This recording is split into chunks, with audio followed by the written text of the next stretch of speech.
¿O al final? Al final, pues. Ya, ok. Hagámoslo al Pártanos final. entonces. Ya, voy a compartir.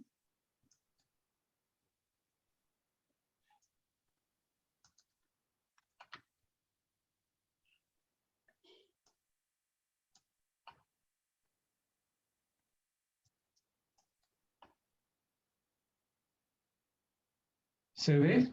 ¿Se ve, Pero no? sí, pero falta la modo presentación. Modo presentación. Ahí sí. Ahora sí, ya. Bueno, muy buenas tardes a todos los alumnos y alumnas que están conectadas. Hoy día vamos a ver el tema reactancias limitadoras de cortocircuito. Los temas que vamos a ver, primero la función que cumple la reactancia, algunos aspectos constructivos, cómo se conectan, algunas fórmulas de cálculo que entiendo que ustedes las deben de conocer de sus cursos anteriores, un ejemplo de aplicación y finalmente las conclusiones. Vamos entonces a la función. La función de la impedancia o reactancia limitadora se habla más bien de reactancia y no de impedancia porque la resistencia de la impedancia vamos a ver más adelante que se desprecia. Bueno, entonces estas reactancias lo que hacen o permiten reducir la magnitud de la corriente de cortocircuito y por consiguiente se reducen también los esfuerzos electromecánicos en los equipos por los cuales circula la corriente de cortocircuito y se evitan así daños. Se conocen también como reactores limitadores en la literatura técnica, digamos, sobre este tema. El símbolo para el plano unilineal es esta suerte de arco, de círculo acá, como un lazo, que representa la reactancia y por supuesto hay que colocar aquí en el extremo, en el lado derecho, cuál es su voltaje, su corriente nominal. Vamos a ver todos los datos que hay que incluir como dato técnico, digamos, de una reactancia limitadora. ¿Cuáles son los aspectos constructivos? Básicamente es una bobina con un conductor de cobre o de aluminio, con núcleo de aire, ojo, el núcleo de aire, con ciertos aisladores soporte y unas crucetas de fijación. Aquí tienen una vista de arriba y aquí tienen una vista de elevación. Estas bobinas se conectan en serie por fase, son monofásicas, fase 1, fase 2 y fase 3. Ahora, el tipo de montaje puede ser en plano horizontal, estas tres bobinas dispuestas horizontalmente o en forma vertical. La diapositiva siguiente les voy a mostrar fotos de aquello. Se aplica preferentemente en media tensión. También hay algunas en baja tensión. El tipo de aislación, esta aislación de acá, es una aislación tipo seca en base a resina epóxica, muy similar a la que utilizan los transformadores tipo seco.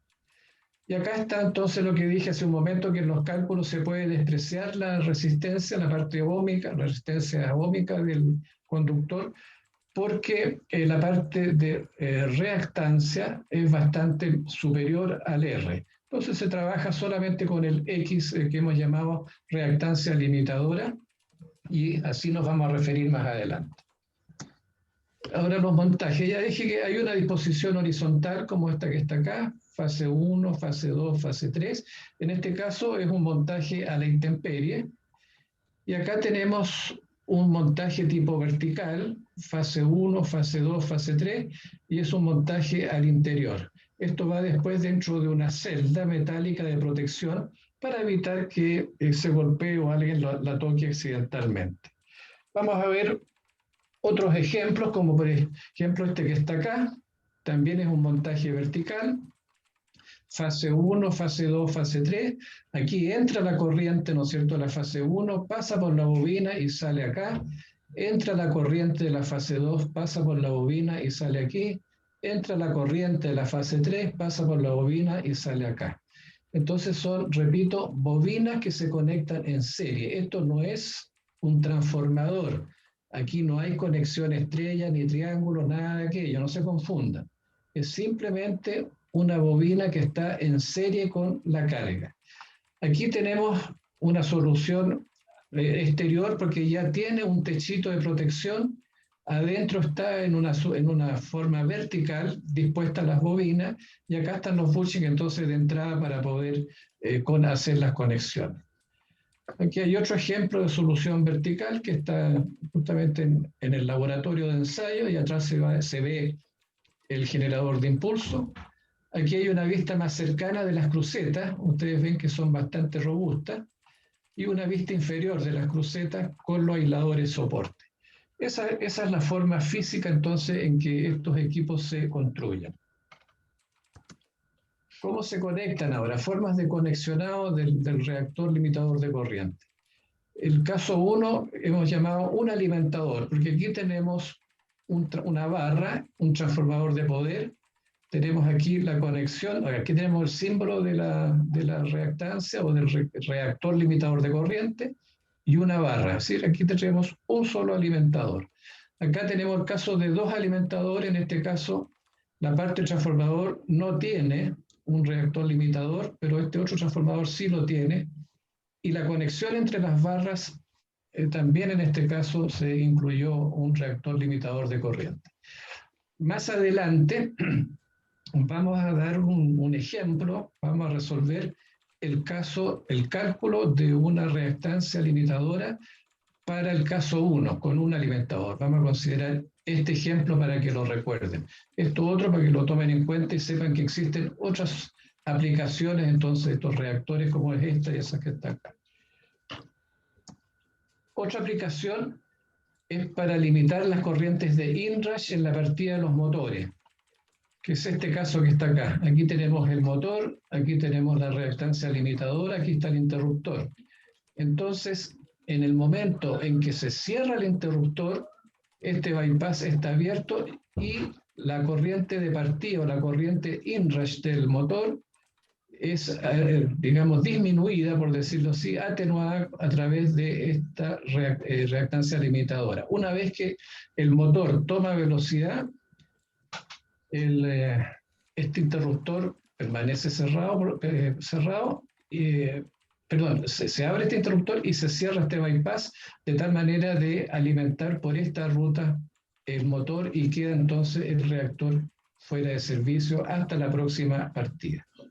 Y también para la conexión de los condensadores, una conexión de condensadores tiene también un inrush alto y en este caso queda así conectada en serie la reactancia limitadora. Se cierra, ¿no es cierto?, el interruptor, se limita el inrush y después queda este equipo conectado en serie con los condensadores. Ahí ya tienen como 3 o 4 ejemplos de cómo se conectan entonces estas reactancias limitadoras. Aquí vamos a ver un ejemplo numérico del caso 1, que les expliqué hace un momento atrás. Aquí tenemos una barra de 110, un transformador de 20 MVA con sus características, un interruptor, una barra de 13,8 y 3 interruptores alimentadores. Lo que sucede en este caso es que si se calcula el nivel de cortocircuito que tiene la barra de 13,8, tomando en cuenta 7,5% de impedancia de este transformador, el nivel de cortocircuito que aparece aquí en 13,8 es de 267 MVA de cortocircuito. Y por otra parte, el plano nos dice que la capacidad de interrupción de los interruptores 1, 2, 3 y 4, estos 4 interruptores tienen una capacidad de 150 MVA. Es decir, están por debajo de lo que efectivamente puede ocurrir en un caso de cortocircuito. Entonces, lo que hay que hacer es buscar una solución, ¿no es cierto?, de cómo resolvemos y podamos seguir ocupando estos equipos. Entonces, una de las soluciones, más adelante vamos a ver otras soluciones, pero una de las soluciones, nos pasamos a este otro gráfico, es agregar una reactancia limitadora en el secundario del transformador, en el lado 13,8. Agregamos esta reactancia limitadora, repetimos los cálculos, que los vamos a ver después en forma numérica, y vamos a ver que con una reactancia limitadora de unos ciertos ohms y un cierto porcentaje, que lo vamos a calcular, este nivel de cortocircuito, que era de 267, baja a 150 y por lo tanto estos equipos quedan perfectamente aptos, ¿no es cierto?, para operar bajo condiciones de falla. Ahora bien, los cálculos de una reactancia limitadora los podemos hacer trabajando en unidades, volt, amperes, ohmios y kVA, o en tanto por uno. Están esas dos alternativas. Y lo que se calcula es, bueno, el valor de la reactancia limitadora, tanto en ohms como en tanto por uno, la regulación de tensión en la barra, en volt, tanto por uno y tanto por ciento, el cálculo de las corrientes de cortocircuito con y sin reactancia, kiloamperes y tanto por uno, la caída de voltaje en la reactancia limitadora en volt y tanto por ciento, y finalmente la potencia nominal de cada bobina, potencia nominal de cada bobina en kVA y tanto por uno. Voy a volver un poquito para atrás. Mi pregunta al curso, de acuerdo a lo que yo estimo, ustedes deberían estar en condiciones de calcular para este caso específico, con estos datos, una reactancia limitadora que me baje el cortocircuito a 150 MVA. Lo digo porque tienen cursos de circuitos, de análisis de circuitos, seguramente algo del curso de, ¿cómo se llama?, de máquina, donde deberían haber visto este tema. Les hago la pregunta porque tengo todas las fórmulas para hacer el cálculo, pero no quiero entrar con mucho detalle para no alargar la presentación. ¿Alguien me puede responder si ustedes están en condiciones de calcular una reactancia limitadora con los conocimientos que traen de los cursos anteriores? ¿Me puede alguien responder, por favor? ¿Algún alumno, alguna alumna?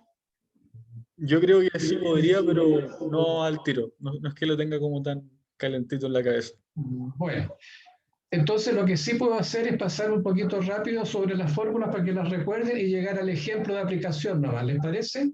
Yo creo que eso podría ser entonces la solución. Ahora, ¿cuál es el procedimiento? En general, primero hay que calcular el nivel de cortocircuito sin las reactancias para ver si estamos cumpliendo o no con un valor tal que los equipos que están conectados ahí, entiéndanse interruptores, desconectadores, TC, TP, etcétera, cumplan, ¿no es cierto?, satisfactoriamente con el nivel de cortocircuito que allí realmente existe y que no los van a dañar. O sea, en una instalación nueva, sin duda que eso tiene que ser así y los cálculos tienen que estar hechos con ese fin y con ese propósito, comprar equipo conforme al cortocircuito real de la instalación. Bueno, se calcula el nivel de cortocircuito, después se compara ese valor con la capacidad de los interruptores y de los equipos de maniobra. Si ese valor ahora, si este cortocircuito es mayor a la capacidad, entonces tenemos que calcular una reactancia limitadora. Calculamos la reactancia limitadora, la regulación de voltaje, las corrientes de cortocircuito, potencia nominal, etc. Y finalmente verificamos la regulación de voltaje en la barra, porque estas reactancias que se conectan en serie afectan, por supuesto, la regulación de voltaje del sistema. Por eso que hay una limitación hasta un 6%. Y también afectan un poco al factor de potencia. Vamos ahora. Las fórmulas de cálculo. La fórmula básica es esta que está acá. La reactancia limitadora es igual al voltaje nominal al cuadrado, expresado en kilovolt, multiplicado por esta diferencia cociente, donde S2 es el nivel de cortocircuito con reactancia, o también en la literatura se habla como cortocircuito deseado. Y el S1 es el cortocircuito sin la reactancia, que es el valor existente de cortocircuito en el sistema. Aplican ustedes esta fórmula y van a obtener entonces en ohm el valor de la reactancia limitadora. Es muy fácil demostrar esta fórmula, es muy fácil demostrarla. Y aquí está dicho con un poco más de detalle lo que dije en la segunda diapositiva, que la impedancia limitadora sería un R más JX limitadora, pero el R se desprecia frente a esta parte reactiva porque la parte reactiva es mucho mayor que el R. Entonces, finalmente en los cálculos que vamos a ver más adelante, este R se considera 0 y se habla entonces de X nomás y no de impedancia. Y finalmente, si queremos calcular el L, a través de esta fórmula que ustedes conocen, conocida la reactancia, conocida la frecuencia, podemos conocer el L de la inductancia. La caída de tensión, el producto corriente, ¿no es cierto? Ley de Ohm, esto corriente por la reactancia, es lo que cae en la bobina, y si lo llevamos en tanto por ciento, dividimos por el voltaje nominal, multiplicamos por 100 y lo tenemos en tanto por ciento. La regulación en la barra es la fórmula conocida V1 menos V2 partido por V2 por 100. En este caso V1, el voltaje nominal 13.800, vamos a ver que V2, lo que cae en la reactancia son como 460 o 63 volts, por lo tanto en V2 vamos a tener en la barra 13.333 con la reactancia conectada. Todos esos cálculos los vamos a ver después más adelante. Cortocircuito, la corriente cortocircuito, el voltaje nominal, ¿no es cierto?, partido por la reactancia limitadora, y esta raíz de 3 es porque este voltaje es fase neutro. O sea, es fase-fase, pero tiene que ser fase neutro. Y acá, con reactancia limitadora, estamos agregándole a la reactancia, a la impedancia del trafo, a la reactancia del trafo, el valor de la reactancia limitadora. Todo esto en amperes y todo esto en amperes. Y la potencia es simplemente el producto de corriente por voltaje dividido por 1000 para que me quede en kVA de bobina. Acá abajo puse la nota que la reactancia limitadora afecta la regulación de voltaje en la barra. Entonces no podemos poner unas reactancias limitadoras de 10, 20 y 30% para reducir cortocircuito, porque entonces estaríamos ya fuera de norma con respecto a la regulación de voltaje del sistema.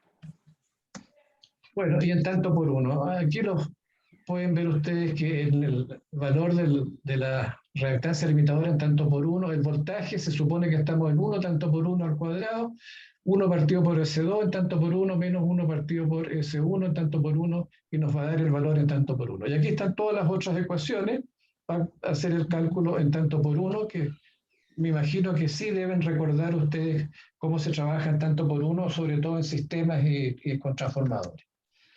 Aquí sí que viene ya el ejemplo de aplicación. ¿Cuál es el enunciado?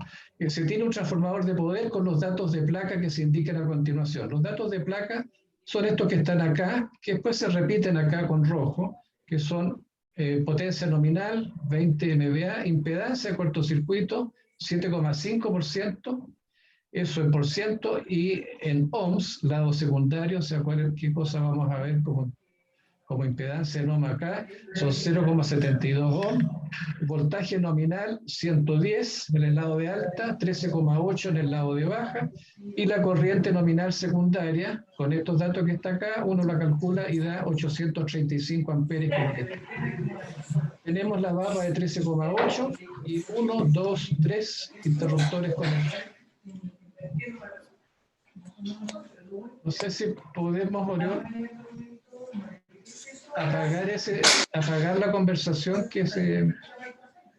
Sí, voy a ver quién ha abierto el micrófono. Ahí sí. ¿Me escuchan? Sí, ahí se fue el ruido, sí. Sí, ahí se escucha mejor. Ya, ahí se escucha mejor. Bueno, entonces estos son los datos de placa del transformador, ¿no es cierto? Y lo que pretendemos ahora es calcular una reactancia limitadora que vamos a conectar acá para que este voltaje, este nivel de cortocircuito de 267 MVA baje a 150. Entonces, ¿qué es lo que se pide determinar? Para ser bien claro, se pide determinar el nivel de cortocircuito que vamos a llamar S1 en barra de 13,8 sin la reactancia limitadora. Ya sabemos que son como 267 MVA. Ahora, si este valor S1 es mayor que S2, donde S2 es lo que soporta el equipo, 150 MVA, hay que determinar un valor de reactancia limitadora que disminuya a 150 MVA el nivel en la barra de 13,8.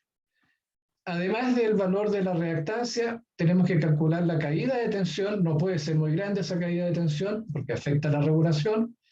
De aquí, con este dato, calculamos la regulación de voltaje en la barra, en tanto por ciento, la corriente cortocircuito con y sin reactancia, y finalmente la potencia nominal de cada bobina, que son las tres iguales, son monofásicas, expresadas en kVA y tanto por uno. Y lo último que se pide es que se elabore una hoja de datos de la reactancia que tenemos que instalar y comprar para poder cotizar esa reactancia. Entonces la idea es que vamos a ir barriendo estos puntos hasta llegar a la hoja de datos. Bueno,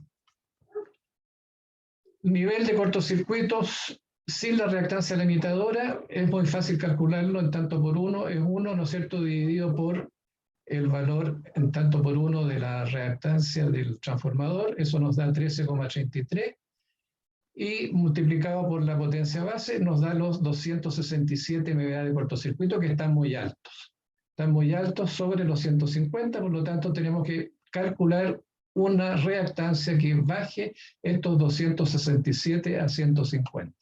Aquí está aplicada la fórmula, 13,8 al cuadrado, partido por 1, 150, que sería el voltaje deseado, el nivel de cortocircuito deseado, y el 267 el nivel de cortocircuito existente, y nos da entonces una reactancia de 0,55 ohm.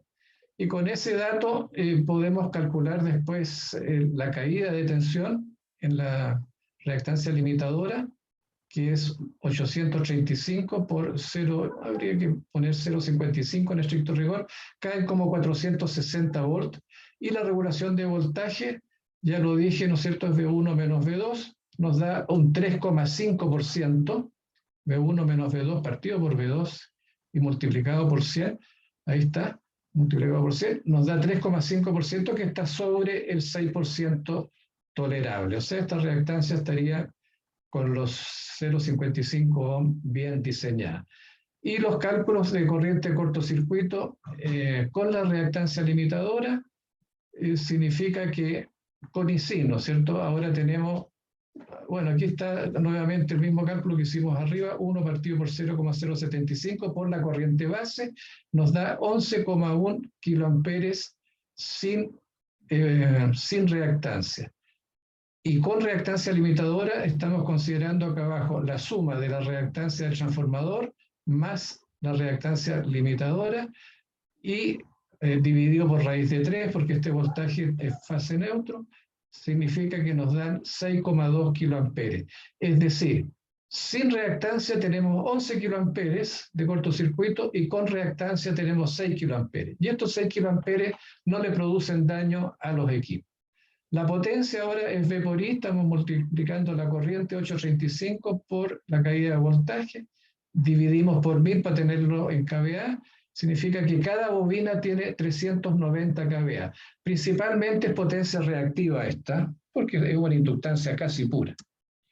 Bueno, ahora esto mismo, pero en tanto por uno.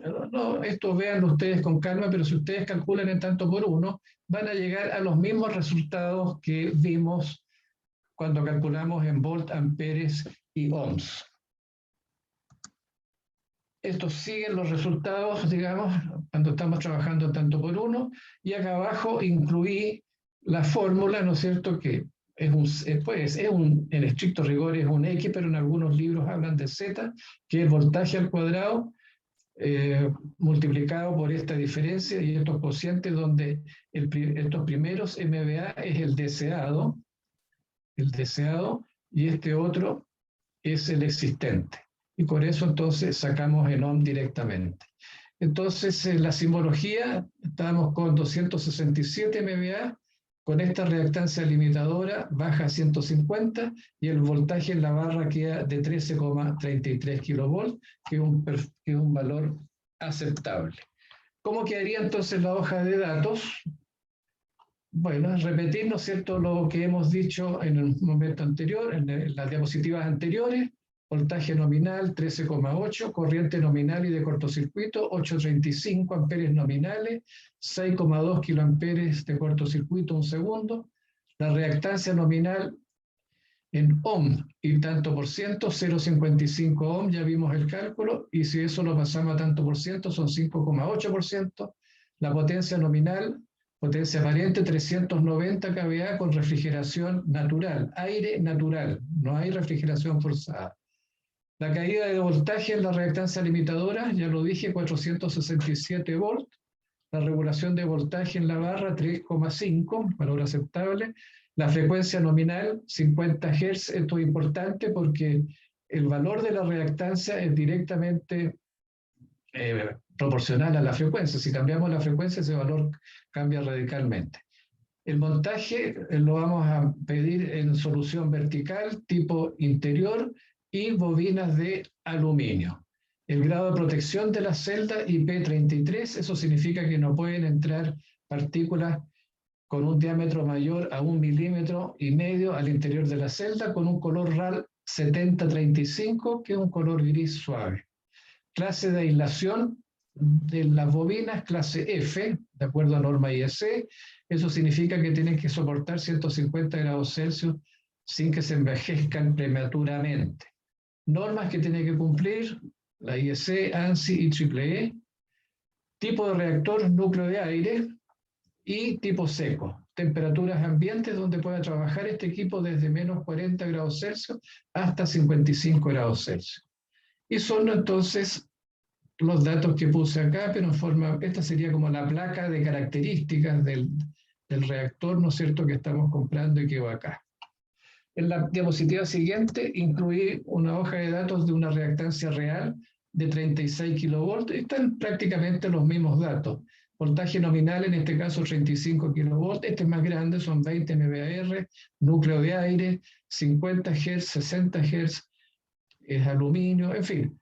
La temperatura de trabajo, clase F, refrigeración natural, las normas y las opciones de uso. Ahora bien, cabe preguntarse lo siguiente: si tenemos este problema, ¿no es cierto?, en una instalación existente, ojo, porque la instalación es nueva, no debería ocurrir que estemos comprando equipos con niveles de cortocircuitos más bajos de lo que el sistema presenta en el punto de conexión. Entonces, ¿qué soluciones hay? Podríamos, por ejemplo, cambiar estos interruptores. Sacamos estos interruptores y ponemos 4 interruptores de mayor nivel de cortocircuito. Pero si queremos desarrollar esa solución, cada interruptor nos cuesta como $23.000, estaríamos comprando casi $100.000 en puros equipos, más el costo de desmontar y montar. O sea, estamos sobre $100.000, ¿no es cierto?, invirtiendo para poder resolver este caso. Otra posibilidad es que pongamos un transformador acá con una impedancia más alta, porque subamos de 7,5 a 12, por ejemplo. Pero el costo de un transformador de 20 MVA es mínimo unos $340 o $400.000. O cambiar el punto de alimentación a otro lado. Todo esto frente a una solución, ¿no es cierto?, con la reactancia, que la reactancia, las 3 bobinas, nos van a costar del orden de $18.000, y el costo del montaje unos 3.000, 4.000 más, o sea, con $20, $22.000 tenemos resuelto este problema que está acá y no caemos en estos gastos tan altos como los que están acá. No sé si me entienden cuál es el contrapunto que quiero hacer. Pueden que hayan otras soluciones, pero de lo que vemos acá, lo más económico es recurrir justamente a una solución de reactancia limitadora por, hablemos, $20, $22.000 y nos arregla el problema. Ahora, ¿cuándo ocurre esto? También el costo de montaje está incluyendo, disculpe, profe. ¿Perdón? El costo de montaje en la reactancia limitadora estaría incluyendo la adecuación que habría que hacer para donde se insertaría como tal, ¿no? La interrupción en el cableado, claro, como tal, ¿no? Sí, exactamente, sí. Son costos de montaje más o menos $3.000, $4.000 para poder poner acá, digamos, la reactancia sin problema. Lo que quiero explicar, antes de pasar a las conclusiones que me parece que vienen a continuación, es que cuando se suscitan estos problemas de aumento de niveles de cortocircuito en una barra, suponiendo que el diseño inicial, ¿no es cierto?, de la subestación o de este alimentador estaba bien, suponiendo que al comienzo estuvo bien.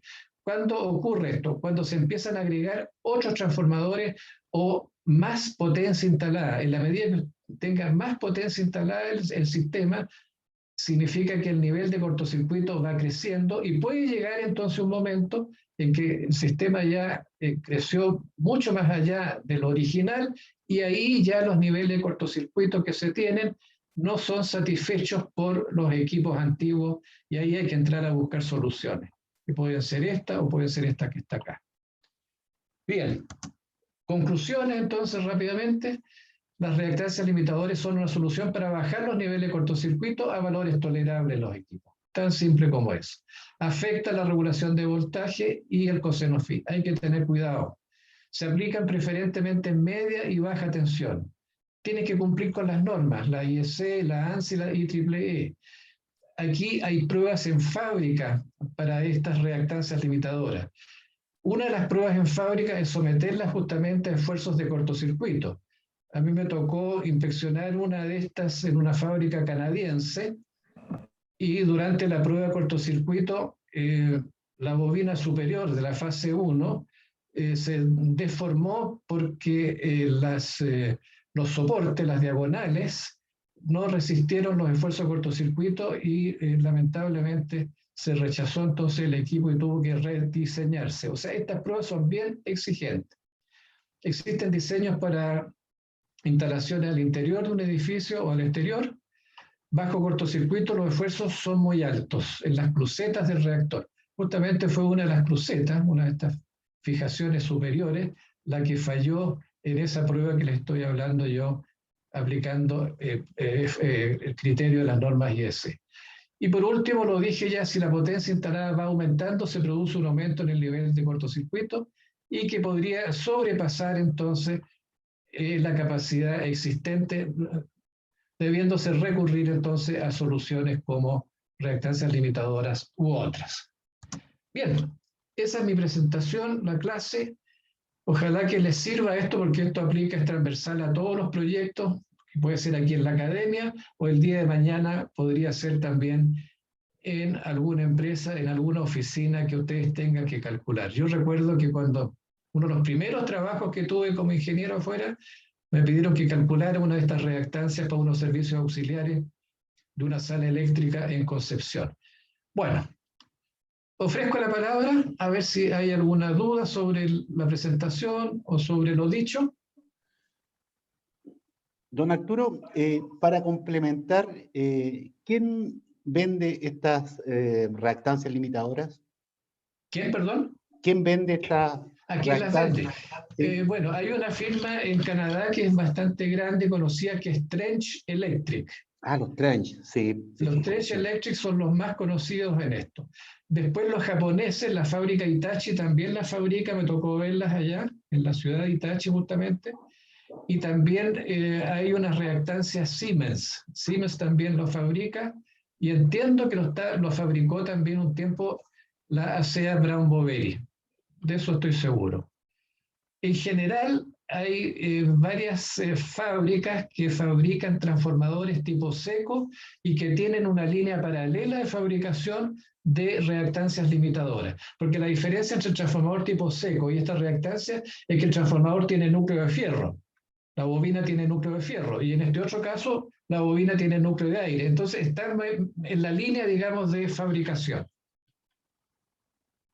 No sé si te queda claro la respuesta. Sí, hay harta variedad. Sí, Sí, efectivamente. No sé si habrá alguna otra pregunta. Yo tengo una consulta. Las únicas desventajas sería la regulación de voltaje, la caída de tensión agua abajo. Perdón, ¿cuál es la pregunta? La única desventaja que presentaría sería la caída de tensión aguas abajo. Claro, la regulación de voltaje es una desventaja. O sea, tú no puedes exagerar que vas a poner una limitadora, puede decir algo de 25%, porque seguramente ahí los voltajes no van a cumplir con las normas. Y también afecta, pero muy poco, si no mucho, el factor de potencia que tú tengas aguas abajo ahí de la reactancia, porque la reactancia de alguna forma te agrega reactivos al sistema. Entonces, algunos lo compensan con unos condensadores, pero a veces no hay necesidad de compensarlo y aceptar todavía ese pequeño aumento, digamos, de coseno phi inductivo, siempre que esté dentro de la norma. Esas son las dos desventajas, no hay ninguna otra. ¿Está clara la respuesta? Sí, y no podría meterse con la ferrorresonancia en los transformadores. Es que la ferrorresonancia te ocurre si tú tienes una capacidad y una inductancia, tienes un L y un C. Lo que tú estás haciendo en el fondo con esto es aumentando justamente la parte inductiva, agregándole un delta L al transformador, pero la capacidad no la tocas. Así que no he visto yo problemas de ferrorresonancia por el hecho de agregar un reactor. Pero es interesante tu observación y se puede verificar eso, se puede calcular que no se produzca ahí una suerte de aumento de corriente por resonancia, pero no me ha tocado verlo. Ya, De vale. todas, ¿sí? ¿Alguna otra pregunta? ¿Está clara la respuesta? Sí, gracias. Ok. Profe, ¿Sí, me? en el ejemplo que hizo ese en la subestación, después de ponerlo del transformador, A ver, voy a volver para eh, atrás. por qué pondría esa reactancia así como cuando uno hace la subestación, por así decirlo, ya debería calcular todos los interruptores que deberían ponerse y esas cosas? Como que se agreguen alimentadores o algo así. Bueno, eso fue lo que te expliqué hace un minuto Sí, atrás. es que quizás no lo Ahora, escuché. cuando tú partes con un proyecto nuevo, lo primero, una de las primeras cosas que tienes que verificar, entre otras, es que los equipos que tú vas a comprar tengan la suficiente capacidad de cortocircuito para soportar el cortocircuito existente en el punto de conexión. Eso es básico. Entonces, si haces bien el cálculo, ¿no es cierto?, y compras bien los equipos y montas bien los equipos, significa que no necesitas reactancia limitadora. Tan simple como eso. ¿Te queda claro? Sí, sí, profe. Entonces, ¿cuándo aparece la necesidad de una reactancia limitadora? Aparece cuando los niveles de cortocircuito, después de instalada y diseñada la subestación, años después a veces, crecen los niveles de cortocircuito y los equipos entonces quedan cortos, quedan estrechos. Y ahí hay que buscar la solución. O también me ha tocado ver el caso, en baja tensión, me ha tocado ver el caso de que a veces no hay equipos con el nivel de cortocircuito suficiente, equipos nuevos me refiero, con el nivel de cortocircuito suficiente para resistir el cortocircuito de la instalación, donde se van a conectar. Y si no hay entonces equipos más grandes y yo necesito poner ahí equipos, pongo una reactancia limitadora, bajo, comillas, artificialmente el nivel de cortocircuito y compro esos equipos para que me funcionen bien. Ese caso me tocó verlo también en una central en el sur del país. ¿Te queda clara la respuesta ahora? Sí, profe, muchas gracias. Ya, muy bien, qué bueno. ¿Habrá alguna otra aclaración? Parece que no hay más preguntas, Oriol. Entonces voy a dejar de compartir para que presentes tú. ¿Qué te parece? Perfecto, Ya, perfecto, don Arturo. ya, voy a dejar de compartir. Ok, vamos a pasar. Bueno, buenas tardes a todos. A mí me toca hablar hoy día de especificaciones de montaje de equipo eléctrico en un paño de 220 kV típico. Aquí hay varias cosas y yo quiero llegar a hablar de las especificaciones y un poquito más allá. Particularmente para los que no han tenido experiencia con el montaje de equipos.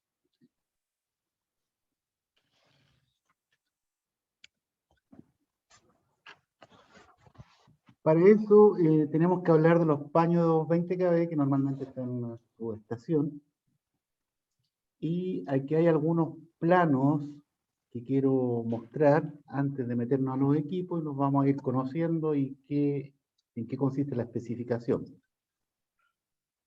Aquí hay un diagrama unilineal típico de una subestación seccionadora, ya se acuerdan que vimos la vez pasada, por aquí pasa una línea, se cortó la línea acá, entra acá y sale por el otro lado, y esto es una subestación seccionadora, barra principal, barra transferencia, y además por el otro lado recibe la generación o la energía eléctrica generada por paneles solares. Este es un parque fotovoltaico de 50 megawatts. Esta energía viene en 23 kV, llega a estos transformadores y se sube a 220 e inyecta para acá. Una subestación, particularmente la seccionadora solamente, no tiene transformadores. En este caso tiene de todo, tiene desde de 23 kV hasta 220 kV. Pero esta es una subestación típica que en el fondo yo quería mostrar que los equipos típicos son seccionadores, son interruptores de poder, pararrayos, transformadores de medida. Y aquí estamos incluyendo los transformadores de poder.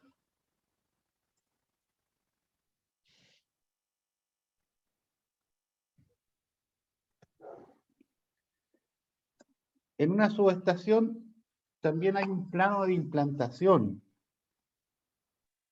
Cuando se construye una subestación, es importante tener un plano, como está acá, con un cuadro de coordenadas. ¿Por qué? Porque uno llega, vamos a ver una foto más adelante, llega a terreno, hay un sitio normalmente eriazo, pelado, que lo nivelan, y hay que marcar bien las coordenadas en donde está circunscrita esta subestación. ¿Ya? Tenemos en esta subestación, que es bien especial, como vimos el lineal, hay una línea del sistema interconectado que pasa por acá, esta que va acá, y aquí hay una estructura que ingresa a esta subestación seccionadora y vuelve a salir por acá. O sea, la línea está cortada acá en el centro. ¿Ya?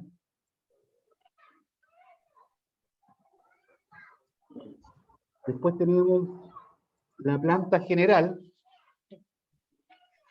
en donde tenemos la disposición física, barra principal, barra de transferencia, tenemos el marco de línea, y para acá están los dos transformadores, para este lado están los alimentadores que vienen del parque fotovoltaico en 23 kV.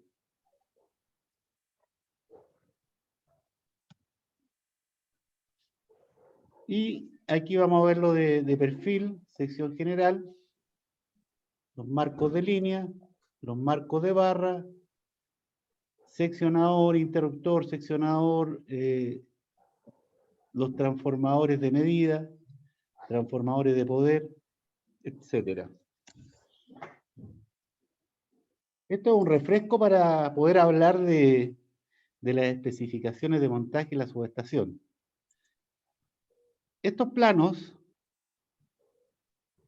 se sacó con la información vendor, es decir, del proveedor, que son planos de montaje en que están las dimensiones. Bueno, aquí dice preliminar, pero aquí se sacó objetivamente para sacar las dimensiones, en donde en este caso es un transformador de voltaje, en que el transformador que viene es todo esto, este que está acá, y está montado sobre una estructura, en donde salen las dimensiones, etcétera.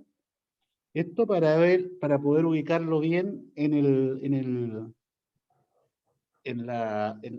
plano que vimos de la subestación.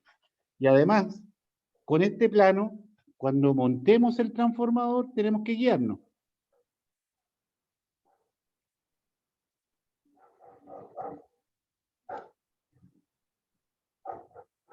Lo mismo con el transformador de corriente,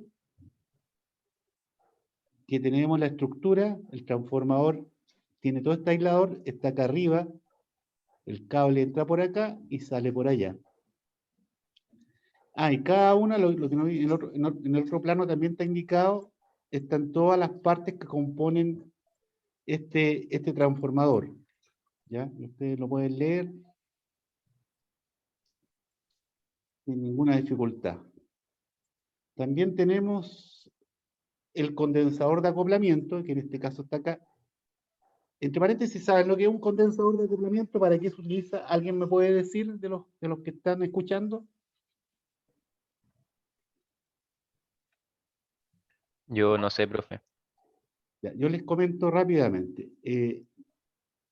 Normalmente, en las mismas líneas de los conductores de la línea de alta tensión que comunica esta subestación con otra, se utiliza un sistema de condensador como este con una inductancia de tal forma de poner una onda portadora en la misma línea de alta tensión, en los mismos conductores.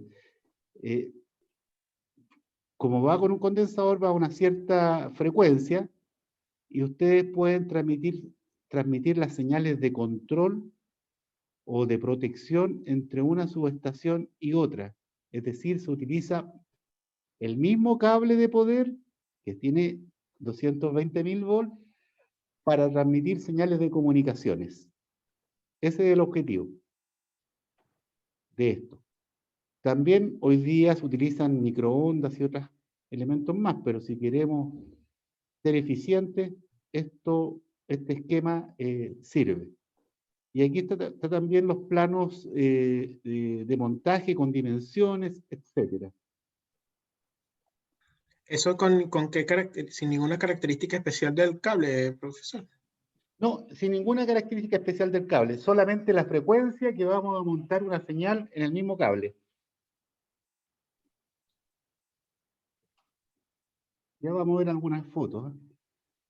Para el interruptor de poder, lo mismo, ¿no es cierto? Aquí hay un interruptor de poder, que aquí el aislador es más grueso, porque aquí está la cámara de carga del interruptor, que tiene 3 polos, y también están los elementos. Lo importante de estos planos, ya, que esto muestra las dimensiones reales que cuando hagamos el montaje tenemos que respetar. En el desconectador de 220, yo recuerdo que me tocó en algún momento trabajar con el montaje, no sé si alguien ha trabajado con esto. Se abre horizontalmente los 3 polos, 1, 2, 3. Una vista de perfil. Y para eso, como esto es una estructura mecánica, hay que ver las dimensiones entre polos, en esta parte, en general, accionando el seccionador.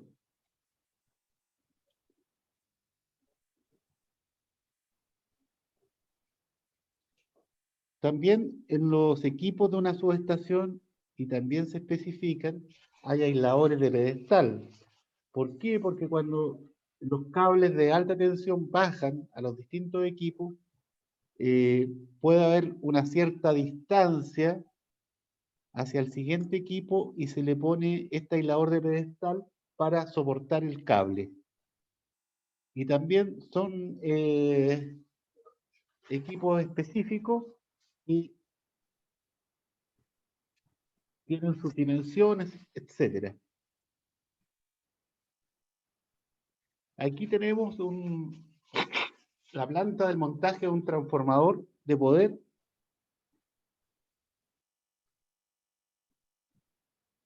en que tenemos los cables de alta, los bushings de alta, 220, y aquí estamos llegando con los 23 kV por el lado, y cada una de las partes está indicado acá. Lo que interesa en este transformador de planta son el tamaño, dimensiones y cómo lo vamos a ubicar.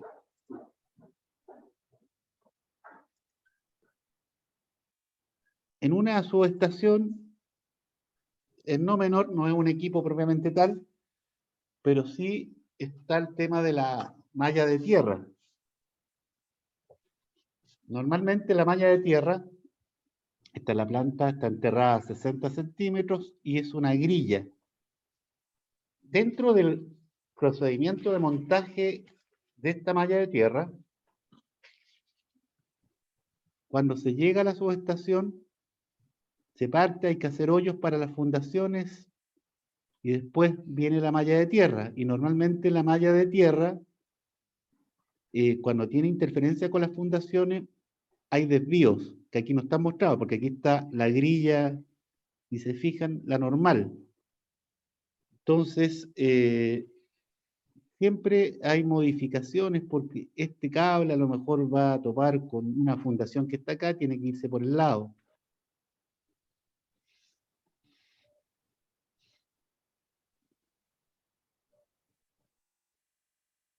Y esto se complementa con todo lo de los equipos, que hay una planta de fundaciones y de canalizaciones o canaletas de cables que van acá.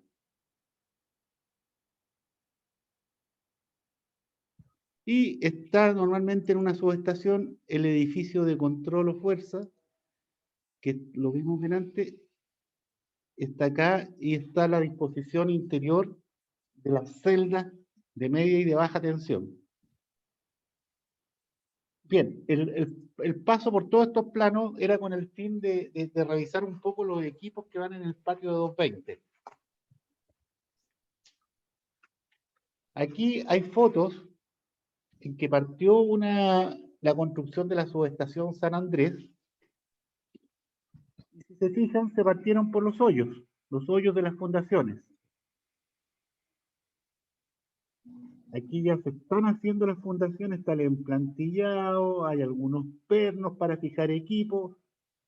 Todo esto se hace con topografía, a partir del plano de implantación. Si se fijan, ahí hay pernos, todavía no se le ha echado el hormigón. Aquí ya se están montando las estructuras que están sujetas en esos pernos. Hay fundaciones. Normalmente, las fundaciones son estructuras o fierros como estos que están acá, fierros de construcción, que van inmersos en cemento, en hormigón. El hormigón es el cemento con el fierro y va enterrado como se ve acá. Aquí, este es la enfierradura de la fundación del transformador que se hace afuera, todos los dobleces, las fijaciones, y después la depositan en el hoyo del transformador. Esto que está acá es la fundación del edificio de control que vimos la distribución delante. Aquí ya estamos viendo que está armado este marco de línea, que hay otro, este que está más bajo del marco de barra, que va hacia allá. Tenemos el transformador que va a ir montado acá, y este es el muro cortafuegos. Eso, por norma, es por si, como normalmente los transformadores son en aceite, si hay incendio o explosión de eso, el muro cortafuego protege de no dañar los otros equipos. Y como los transformadores, que son equipos caros, normalmente se aseguran, hay compañías de seguro, y la prima disminuye en función de estos muros cortafuegos que les pongan. La mayoría de los transformadores de poder usan muros cortafuegos.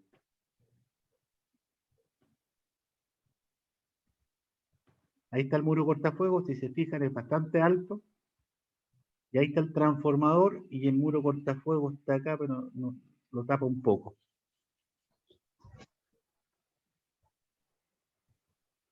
Ahí se ve mejor. Este es el transformador, falta ponerle los radiadores, los bushings y toda esa cosa. Pero el muro cortafuegos es bastante alto. También en caso de incendio, esto tiene una piscina recolectora por el derrame del aceite, que va finalmente a un foso que está a unos metros, todo el derrame, en que ese pozo separa el agua del aceite.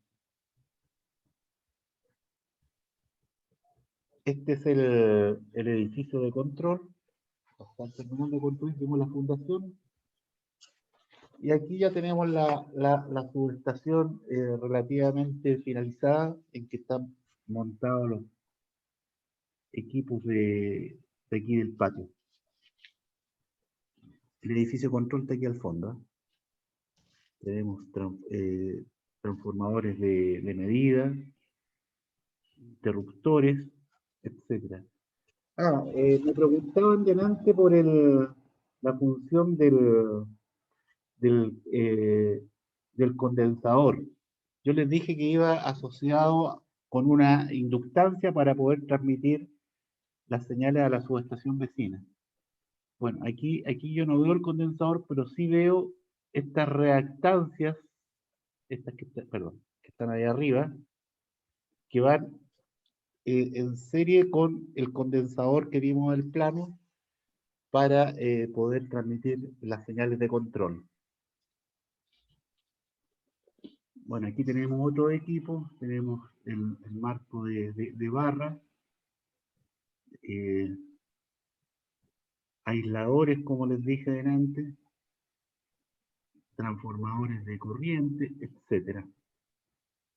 Fíjense que la función de estos aisladores es poder tirar este cable que llega a este lado, que es muy largo el trayecto, por lo tanto, tiene que sustentarse con este aislador de pedestal. Y todo va en altura. Eso es importante. ¿Por qué va todo en altura? ¿Por qué va? ¿A alguien se le ocurre? ¿Alguien me podría responder por qué todo va en alto, va con estas estructuras metálicas y después va el equipo montado arriba? ¿Alguien Para que tiene no, claridad de eso? ¿Me para que puede no hagan responder? descarga a tierra, ¿Para? para que no hagan descarga a tierra. Y No, para que más la que gente, eso. Es más que eso. por seguridad para la gente que transita. Eso, porque aquí hay distancias mínimas. Claro. Esta cosa les va a tocar a ustedes en la vida profesional, que esto va a estar energizado 220 y muchas veces les va a tocar caminar por acá abajo. Entonces, ¿qué pasa si ustedes tiran la mano o lo que sea, de tal forma que esta distancia con respecto a una persona que esté parada acá debajo no sea peligroso? Es por eso que es tan alto. Si no, lo ponemos acá abajo a nivel del suelo, nos evitamos toda esta estructura. Pero no, como la idea es que se haga mantención o vaya personal a medir algo o lo que sea, con esto energizado no haya ninguna dificultad. Es súper interesante cuando se van a acordar de mí, porque todo esto cuando uno camina por acá abajo, todo esto suena, está vibrando. Bueno, eso era para repasar algunas cosas de lo que hay en una subestación. Y normalmente, ya metiéndonos al área chica, tenemos especificaciones, vamos a partir con estas de obra civil, montaje, pruebas y puesta en servicio. Son cosas relativamente generales, ya en que está el diseño, obras civiles,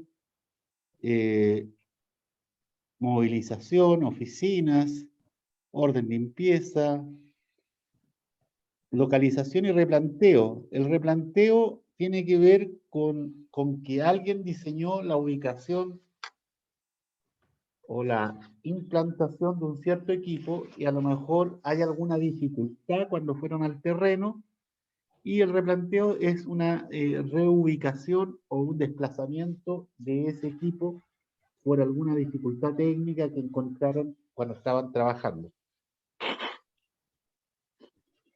Se habla de excavaciones, grava para el acabado de patio, obras de concreto,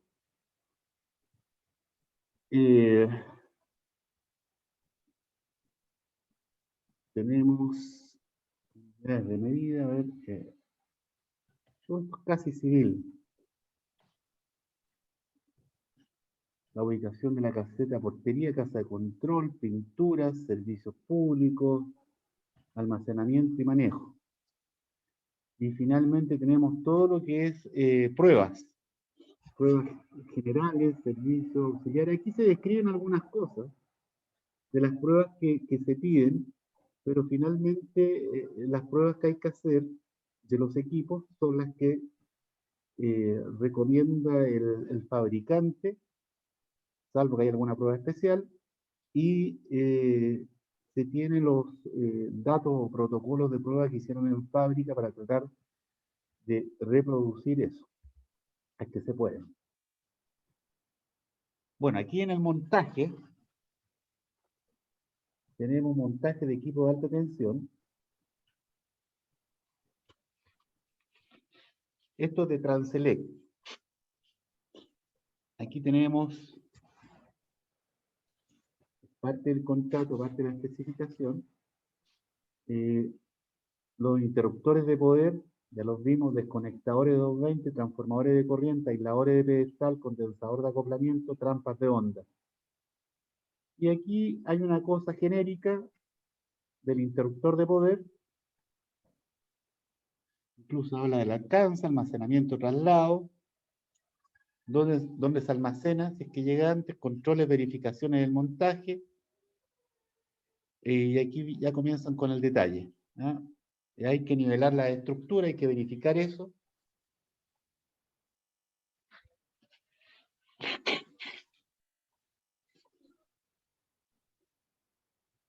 Hay que revisar el tema de los polos.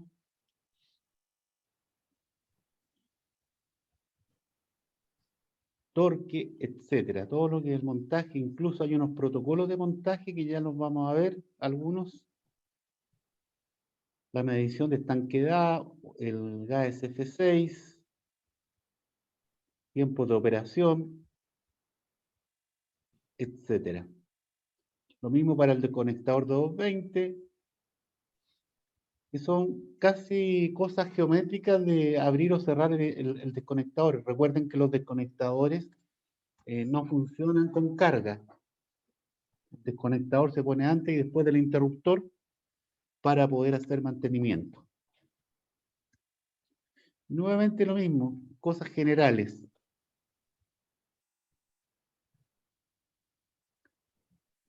¿Ok? Tenemos también, respecto a esto mismo, montaje de sistemas de control y protecciones.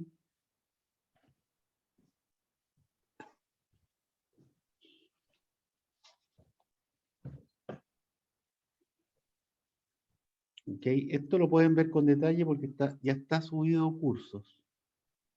Montaje de sistemas de telecomunicaciones. Siempre hay materiales adicionales. Bueno, aquí lo sacaron, grupo electrógeno, celdas de 15 kV, las verificaciones del montaje. Normalmente cada equipo tiene que tener un letrero, que también hay que verificarlo, las conexiones a tierra, los torques de apriete, enclavamiento, pinturas.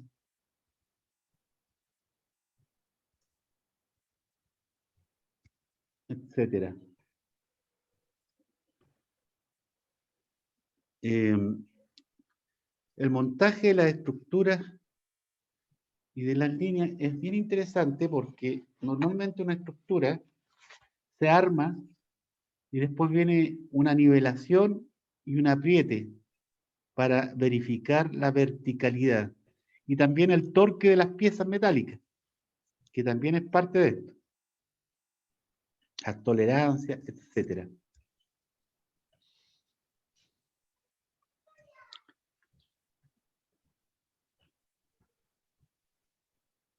Dentro de la subestación puede haber una parte, una línea de transmisión.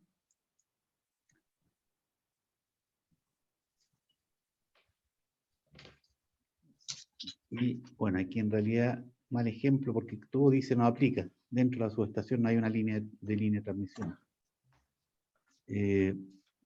Construcción y montaje. Aquí vamos a ver una especificación propiamente tal.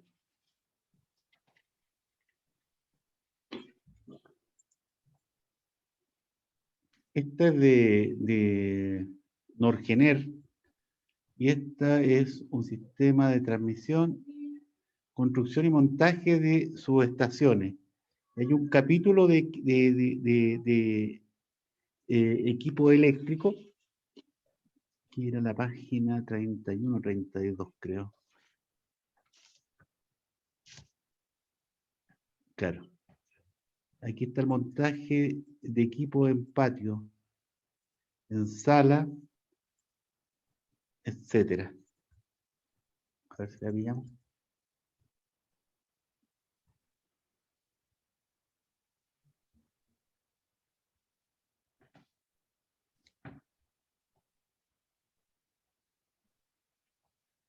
Aquí está el montaje de las barras de alta tensión, cosas generales, que es lo que debe hacer el contratista, montaje de equipo en patio. Si se dan cuenta, no es mucho lo que dice, y en general dice respetar las recomendaciones del fabricante, del proveedor. Aquí está lo que incluye. Instrucciones para el montaje, etcétera. Y esta es la especificación, como les decía, de estos equipos de los paños de 220. Esta la pueden ver con detalle. Ahora, después de tener esta construcción y montaje, uno para verificar, hacer todas estas verificaciones, tiene que hacer protocolos, en donde se mide algo y se confirma que está dentro de lo que pidió el proveedor. Por ejemplo, si yo tengo este protocolo de aisladores que vimos para sostener los cables,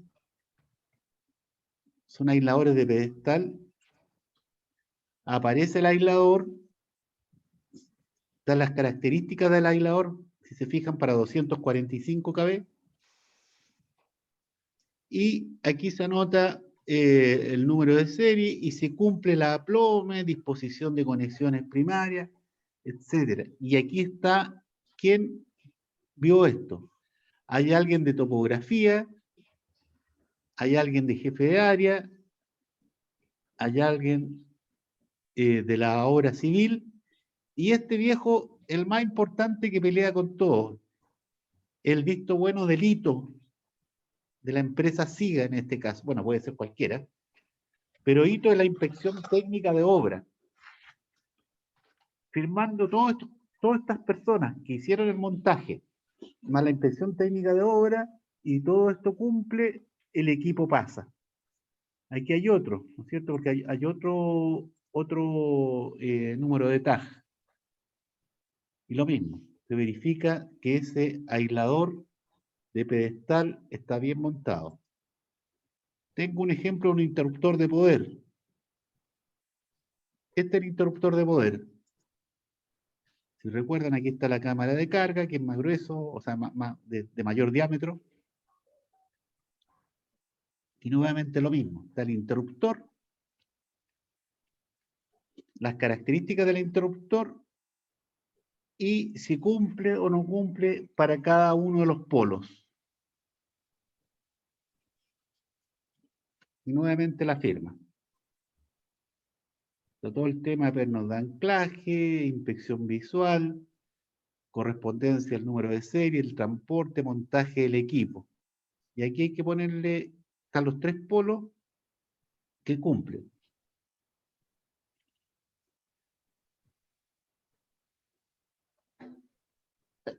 Aquí había llegado un polo dañado y se reparó. Incluso adjuntaron a este protocolo con qué se reparó.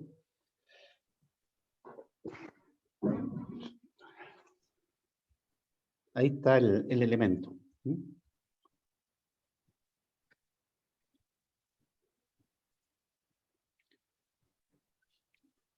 Nuevamente, protocolo con el condensador de acoplamiento. Acuérdense que el condensador está acá.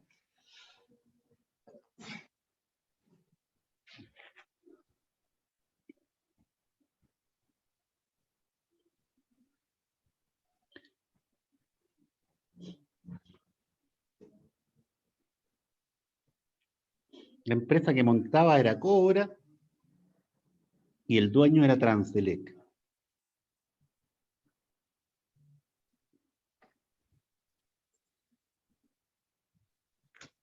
También tenemos el tema del desconectador. Ahí está el desconectador con sus 3 polos y están las medidas con abierto o cerrado. Se anota el número, se mide con wincha.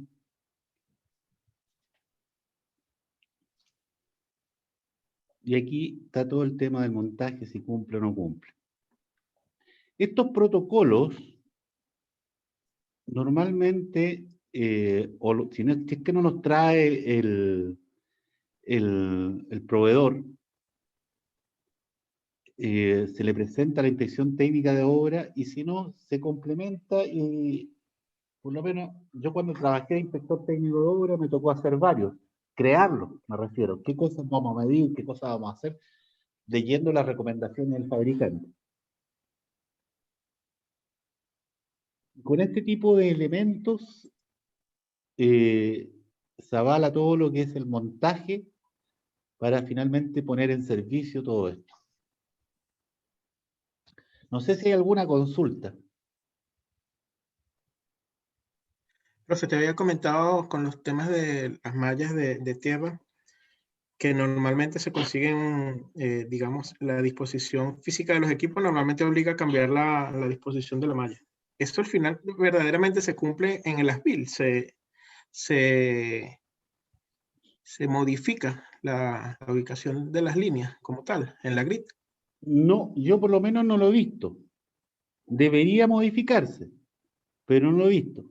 Lo que sí he visto en barradas más o menos interesantes, por ejemplo, yo les dije que después de las fundaciones normalmente se tiran las mallas de tierra. Yo he visto lo contrario. En la subestación Diego de Almagro, me tocó instalar un SBC Plus, un compensador de reactivo dinámico. Partieron haciendo la malla de tierra, que era muy bonito al comienzo porque está todo limpio, no hay nada, ¿no es cierto? Una grilla perfecta. Y después pusieron las fundaciones. La malla de tierra la cortaron completa, cortada, porque obviamente si tú tienes una fundación de 2, 3 metros de profundidad y tu malla está a 60 centímetros, la vas a cortar. Y después hicieron uniones, fue todo un lío que al final yo creo que gastaron el doble. Pero esa modificación que se hizo cuando se cortó la malla de tierra, significa que la malla tenía que bordear la fundación. Y eso en los planos as-built que tú me consultas no quedó reflejado. En teoría debería quedar, pero por lo menos en esa instalación no quedó reflejado. Porque normalmente casi todas las mallas de tierra, las grillas, son grillas perfectas, pero en la práctica no es así. Sí, yo tenía un interés particular sobre esa consulta porque en el proyecto donde nosotros estamos trabajando, que hay que hacer un reemplazo de un transformador de potencia, ¿Ya? o sea, obviamente uno consideraría lo que estaba preexistente como tal. Y también otra consulta era porque normalmente se hacen estudios de suelo tanto para las obras civiles y que también sirvan de soporte para el tema del diseño de la malla de puesta a tierra. Así es. Pero en este caso, si uno va a hacer una modificación, ¿es suficiente hacer un estudio sobre el sistema de puesta a tierra existente, más allá de hacer un diseño sobre lo que ya está generado? Mire, hay dos cosas que no son menores. Mira, uno, el estudio, ¿no es cierto? Porque tú tienes una parte teórica de una memoria de cálculo, y te salió tu malla de tierra. Normalmente lo que más vale en todo esto es la medición de la malla de tierra, no el estudio de resistividad. Si tú tienes una malla que está construida y tienes que ampliarla, por ejemplo, tú partes con el estudio o la última medición, no el estudio, la última medición de la malla de tierra de esa malla existente. Porque normalmente cuando tú vas a ampliar dentro de un paño, una malla de tierra, normalmente se sigue la misma distancia de las grillas que se hizo el estudio original. Si tú pones una malla de tierra en otro patio, normalmente con dos conductores se unen las mallas de tierra. Ya no es una ampliación. Se pueden tocar los dos casos, o se amplía la malla de tierra existente o vas a hacer una malla de tierra nueva.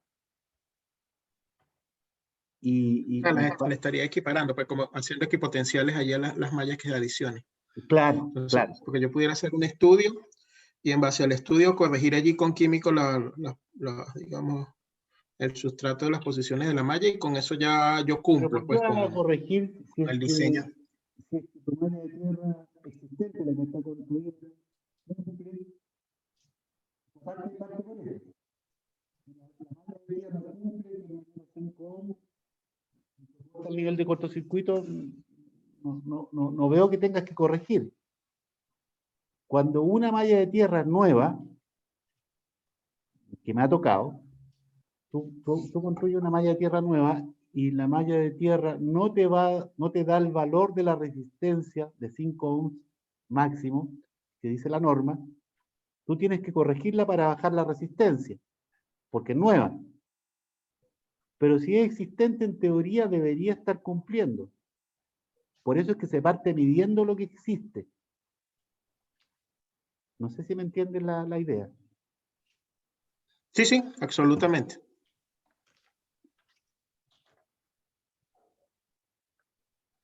Hay otra consulta también que le iba a hacer dentro de la información. Bueno, habría que revisar lo que usted colocó en el curso. Pero para el proyecto de nosotros, yo estaba tratando de ubicar como una referencia o un datasheet de un transformador de potencia para conocer las dimensiones. Y sobre todo porque hacen una consulta. Uno de los entregables es el despiece o el desarme del transformador como tal, ¿no? Pero allí dentro de la información que entregan para el proyecto no tenía. Yo conseguí una marca, ya le voy a decir el nombre del que conseguí, que es Crompton Grips. Ah, correcto. Yo les envié, o sea, la información de lo que había encontrado, pero formalmente no aparece ese detalle en esos datasheets que he conseguido hasta ahora. No sé si dentro de la información que usted está colocando existe algo similar como para formular el tema del desarme. Yo puse uno general ahí, pero yo tengo planos de transformador de Crompton Graves. Te puedo mandar planos para que lo conozcas en detalle. Sí, porque lo que sí logramos ubicar son temas de los switchgear y eso, o sea, más bien los componentes y protecciones sí tenemos. ¿Tú estás con el proyecto de la Central Quintero? No, la subestación La Reina. Ah, La Reina. ¿De cuánto es el transformador? De 50. No, el de Quintero es un poquito más grande. Don Arturo, ¿usted tiene planos de ese transformador? Sí, podría buscar algún plano de transformadores, sí. Voy a ver si tengo, te los envío. Ya, perfecto, y lo subimos a un curso. Claro, Gracias. en todo caso, un transformador yo creo que te va a servir. Igual, aunque no sea la misma potencia, te va a servir porque tiene muchas piezas. Claro, para tener noción de lo que se requiere en el despiece. Sí, un equipo complejo, sí, sin duda.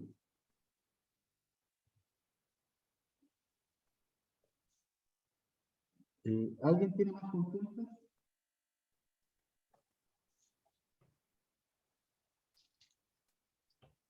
¿No?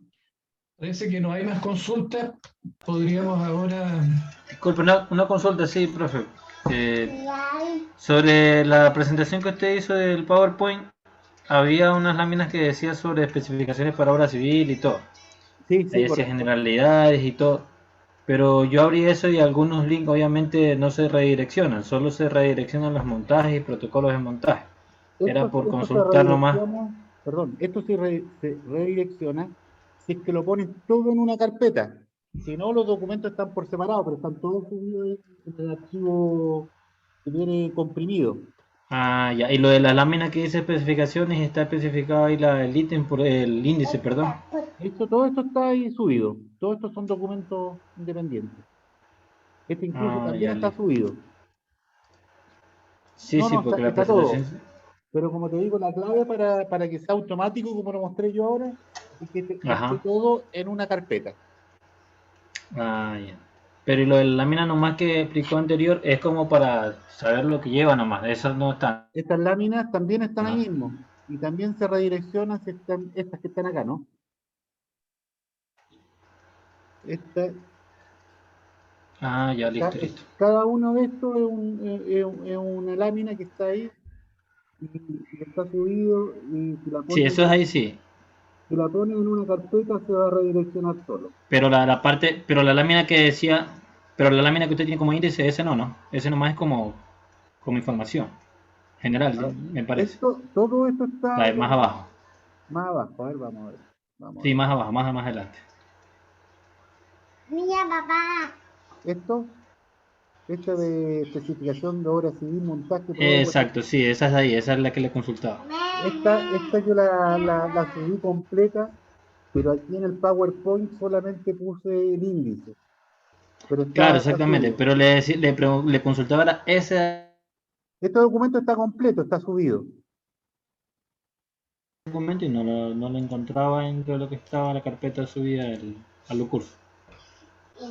Revísalo bien, si no, te lo puedo reenviar. Sí, por favor, gracias. Era porque sí nos interesa por información eso de ahí. Mándame un correíto aquí para que no haya problema. Ya, listo, no hay problema. Gracias. ¿Alguien tiene alguna otra duda? Bien, ahora yo quisiera preguntarles de todos los proyectos que están desarrollando, que hemos tenido reuniones, hemos conversado, ¿alguien no ha podido partir con su proyecto? ¿Les falta información? ¿Les falta algo? ¿O están todos trabajando ya en sus proyectos? Yo particularmente, profe, le pasé un correo con unas consultas. Ya déjeme Hoy día tiene que buscarlas haber sido aquí. porque no lo he visto. No, lo pasé la semana pasada, el jueves o Voy a viernes. tener que revisar. ¿Ya? ¿De qué sería, Luis? Disculpe. ¿De qué sería tu consulta?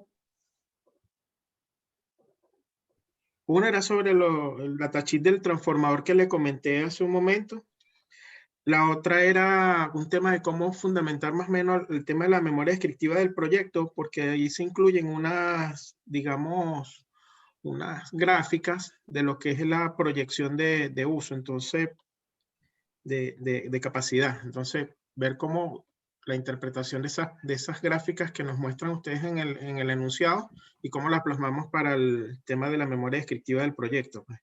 Obviamente, el aumento de capacidad que estamos haciendo en el transformador debe ser vigente por cuánto tiempo, cuál es el porcentaje de capacidad sobre esos 50 MVA que estamos planteando en mejora para la subestación. ¿Me explico? Sí, correcto, correcto. ¿Ese transformador tiene ventilación forzada? No lo sé, profe, eso no lo... A lo mejor no lo tiene, porque una forma de aumentar la capacidad es ponerle ventilación forzada. Pero es que el existente, si mal no recuerdo, creo que es menos de la mitad de 50, creo que es de 20 el existente. Y se pretende aumentar a 50. Ah, no, ya, ok, hay que poner otro. Sí, Hay que poner un Sí, transformador entonces nuevo. por esa mejora en ventilación no daría la capacidad. Pues. no, si la ventilación te sube un poquito, un 10, un 20% cuando mucho. Tienen que poner un transformador de 50 MVA nuevo, retirar el antiguo, y el nuevo se supone que va a tener un escenario de 10 años o 8 años, según se indica en la gráfica de cargabilidad. Pero esa gráfica es solamente información general. Ustedes no necesitan, digamos, utilizarla en su proyecto, porque ya es un dato de entrada. Los 50 MVA son lo importante. Ahora, ¿hasta cuándo van a aguantar esos 50 MVA? Es lo que indica la carga, la curva, perdón. La curva, eso. No más que eso, no tienen que trabajar más que eso con esa información. Ok. Ok. Bien, si no hay ninguna otra consulta, estaríamos llegando hasta acá con la clase, Oriol. Profe, yo también tengo una consulta. Sí, adelante, Rodrigo. Mi proyecto es el de la central geotérmica y tengo una duda sobre la parte que habla sobre incorporar un sistema de cogeneración.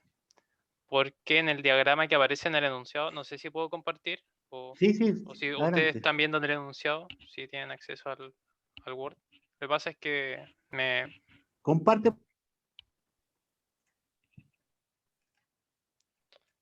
¿se ve? ¿Aló? Sí, sí se ve.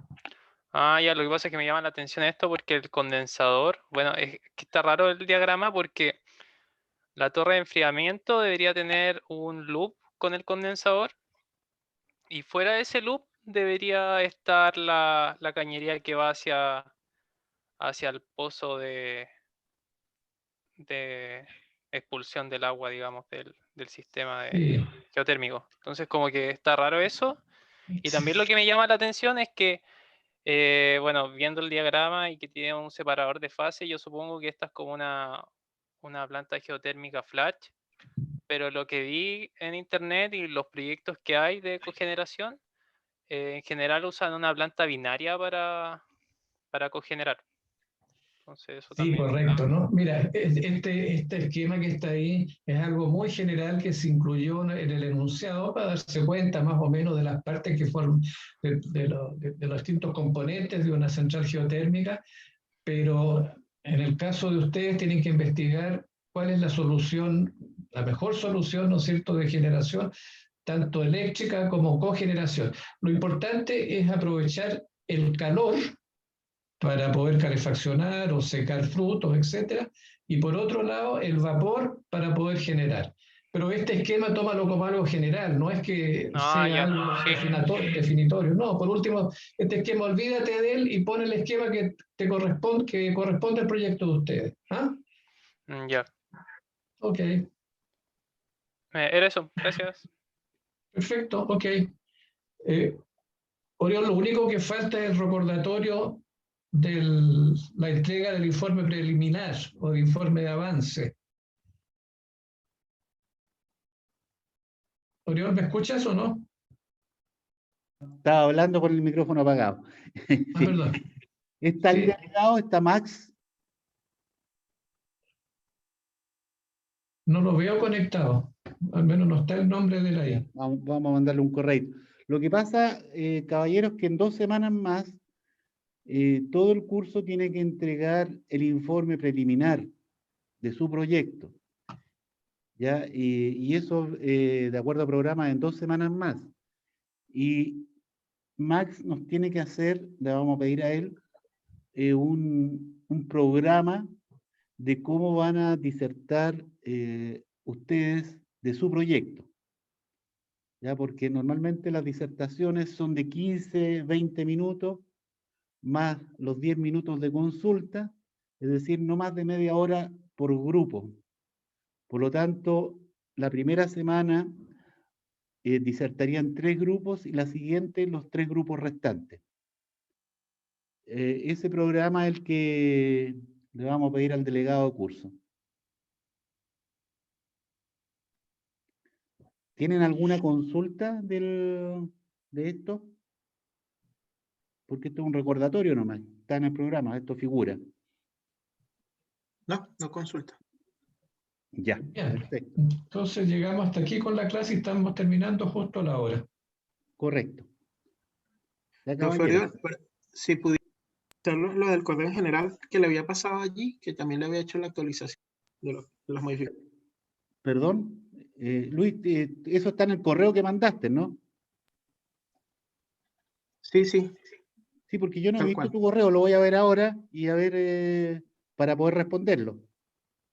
Claro, ¿Ah? ¿Te parece? sí, no hay problema. Ya, Ok, Bien, nos despedimos entonces. Estamos en contacto, Oriol. ¿Ah? ya, ok, Perfecto. Cualquier cosa, te mando un correo, te llamo. correcto. Bien, hasta luego a todo el curso. Hasta luego a todos. Chao, profe, luego. muchas gracias. Ya, que Buenas estés bien. noches. Profe. Que vaya bien. Chao, Buenas chao, noches. chao.